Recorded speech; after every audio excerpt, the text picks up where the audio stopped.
So wait till you guys hear this. Melania Trump thinks that banks are not trying to do business with her and Donald Trump, thinks that colleges are not trying to do business with her and Donald Trump because they're woke, because they don't like her politics. Has she forgotten that her husband was convicted of fraud? Has she forgotten that her husband is an adjudicated sexual assaulter? Has she forgotten that many celebrities, businessmen have come out and said Donald Trump doesn't pay things back? He doesn't pay his loans. He doesn't pay his workers. Donald Trump has even said more than one time that he basically scammed his workers out of paying them overtime, that he cheated them, that instead of paying them overtime, he would go and get other people to do their job so he would never have to pay overtime.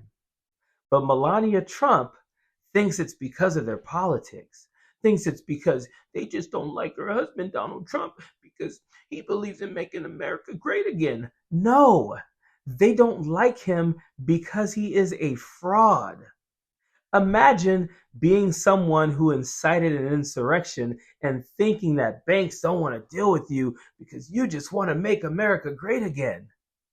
And Melania Trump is doing everything she can to sell her book right now. She is taking on any interview she can. We haven't seen her for a couple of years. She's allowed her husband to parade around town with different women at Mar-a-Lago, at his golf courses, at his rallies, and all of that. She's allowed that. Now that she has this book coming out, now all of a sudden she's out there and she's speaking on behalf of him. She didn't even go to court when the guy was on trial for 34 felonies, but now she's out there speaking because of her book. So seriously, listen to her whine. Listen to her cry to Maria Bartiromo about her not being able to do business because people just don't like her politics. You write some things in the book that I didn't know. Your bank canceling your account, this pushback from so many areas of your life that you never saw before. But suddenly, the powers that be wanted to cancel you. What happened and how did that feel? It happened already in the White House, and soon he announced for politics, but later on, more when we left the White House, when I established my own business. As you said, the bank suddenly informed me they will not be able to do business with me anymore. Also, I had very prominent email distribution service provider just rapidly terminated my agreement.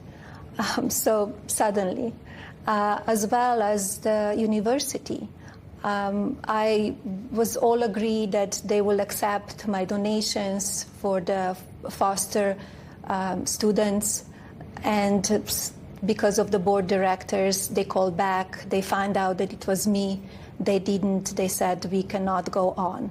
And it's very, very sad because who suffered? They were children from foster community. They didn't have a scholarship that somebody will provide for them. They didn't want to do business with me because of political affiliation, my political beliefs. And, that was one of them, one of the canceling project. Has it changed, do you think, in the last few years at all? I think some people got the courage and they said, they see it, what's going on, and they're not afraid to speak. But it's still going on. I think it's still cancel culture, and that trend, it's still going on. These people have absolutely no shame. They have no dignity. They have no empathy. They just want to make money. They will do anything to get their hands in your pockets. They don't care if you're struggling to pay for groceries. They don't care if you're struggling to pay for gas. They don't give one damn about what you go through in your everyday life. This woman who is married to a man who is supposedly a billionaire is saying whatever she needs to say to sell a book. And I realize, listen, they're probably broke. they probably don't have any money, or they probably don't have the amount of money they're going around saying that they have. So Melania needs this book, because when Donald Trump loses, she's gone. And she's trying to figure out how to get through the rest of her life and how she's going to pay her bills and all that. I get it.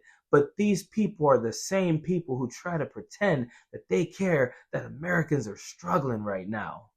I mean, the nerve of her to actually sit up there and lie and say, people don't want to deal with us because my husband he just wants to make America great again. No, he incited an insurrection. He's been convicted of fraud. He's an adjudicated sexual assaulter. There is nothing in his life from the beginning until today that says he should be trusted. So yeah, banks are saying, you know what? We don't want to do business with you guys. And then schools are saying, we don't know if your money's good, so we don't want to take it. And that's assuming any of this is happening. Because my other theory is she's just making it all up. She doesn't name a bank at all. She doesn't name a school at all. So my theory is that she's making it up. But if she isn't making it up, the reason no one wants to deal with you, the reason banks don't want to bank with you and schools don't want to take your money, is because your word and your last name means nothing. Period. Don't want no enemies or ops. Envy in their heart, I tell them stop.